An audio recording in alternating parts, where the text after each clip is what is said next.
so that they may become sweet. Amen po ba? A sweet water, not a bitter gall. He will crown us with His righteousness. He will crown us with the beauty instead of ashes. That is what the divine power of God. Ayun ng Lord na nagbumukha tayong parang sinukuluban ng mundo. Amen po ba? Na habang buhay para kang si Atlas. To God be the glory.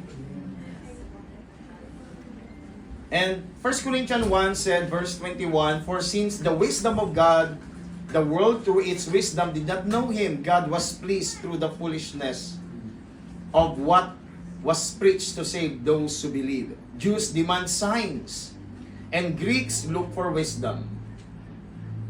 But we preach Christ crucified, a stumbling block to the Jew and foolishness to Gentiles. But to those whom God has called, lahat ba tayo tinawag ni Lord? Amen.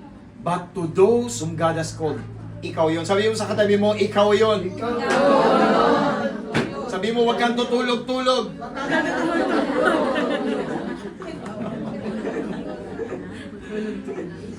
Sabi, but those whom God has called, both Jews and Greek, sabi niyan, Christ, the power of God and the wisdom of God.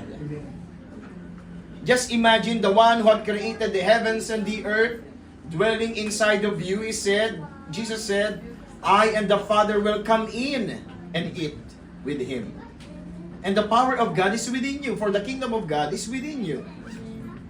And this is a power to demolish strongholds. Amen po ba?